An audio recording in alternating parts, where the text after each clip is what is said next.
কেমন আছো? আজকে তোমার বানাচ্ছে হচ্ছিল আলুর পরোটা। মা ওইখানে চিলি চিকেন করছে, অর্ধেকটা বানানো হয়ে গেছে। এবার এখন আমি এখানে ময়দা নিয়েছি, তার মধ্যে ময়ম হিসাবে রিফাইন তেল, একটু নুন, আর এখানে গরম জল দিয়ে ময়দাটাকে মাখছি, এতে ময়দাটা নরম হয়। ওখানে আলু সকালেই ভাতের সাথে সিদ্ধ করে রেখে দিয়েছিলাম, পরে আলুটাকে মাখবো, মেখে তারপর পরোটার মতো করে ভাজবো। এখানে মায়ের চিলি চিকেন করা হয়ে গেলে মা কড়াইতে একটু ভেজে দেবে, মানে আলু মাখার পেঁয়াজ লঙ্কাগুলো, তারপর ওটা দিয়ে আলু মেখে নেবো। তা আমি আজকে প্রথমবার আলুর পরোটা বানাচ্ছি, তোমাদের সাথে ভিডিওটা শেয়ার করব, এবং ভালো লাগলে তোমরাও বাড়িতে বানিয়ে দেখতে পারো। এখানে ময়দা মাখা হয়ে গেছে, মায়েরও চিলি চিকেন হয়ে এসছে। এবার পেঁয়াজ লঙ্কা কেটে আলু সিদ্ধ মাখার জন্য ওইগুলো কড়াইতে দেব। এখানে দেখো চিলি চিকেন হয়ে এসছে, এবার আলু সিদ্ধটা মাখবো। এখানে আলু সিদ্ধ মাখার পেঁয়াজ আর লঙ্কা ভাজতে দিয়ে দিয়েছি। শুকনো লঙ্কাগুলো আগে ভেজে তুলে নিয়েছি, এগুলোকে আবার গুঁড়ো করে নেবো। তারপর এগুলো দিয়ে আলু সিদ্ধটা মাখবো, মাখার পর পরোটা বেলবো, পরোটা বানাবো। ঠিক আছে, ভেজে আলুর মধ্যে দিয়ে রেখেছিলাম ঠান্ডা হওয়ার জন্য, কারণ গরম মাখতে পারবো না। ততক্ষণে বাসন মেজে নিয়েছি, প্ল্যাটফর্মটা পরিষ্কার করে নিয়েছি।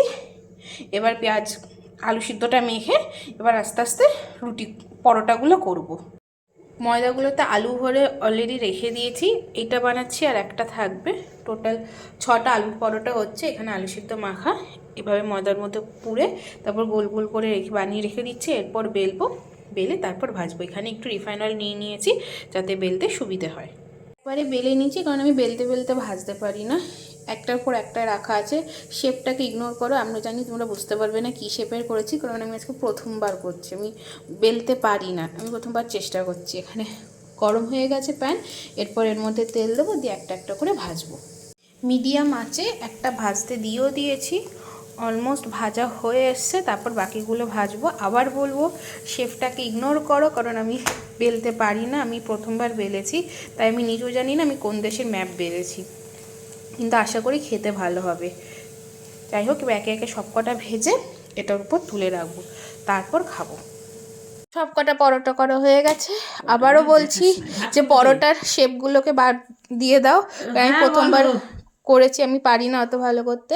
এখানে চিলি চিকেন বাড়া হয়ে গেছে, পরোটা করা হয়ে গেছে। পরোটার শেপগুলো আবার বলছি পাত্তা দিও না, আমি প্রথমবার বেলেছি, আমি বেলতে পারি না। আর এখানে মা চিলি চিকেন বেড়ে নিয়েছে, এরপরে আলুর পরোটা দিয়ে চিলি চিকেনগুলো খাওয়া হবে। তো তোমরা যে কীভাবে আমি আলুর পরোটা করলাম দেখিয়েছি, তোমরা বাড়িতে করে দেখতে পারো। যদি তোমাদের ভালো লাগে তাহলে কমেন্টে অবশ্যই জানিও। টাটা, সবাইকে শুভরাত্রি, গুড নাইট।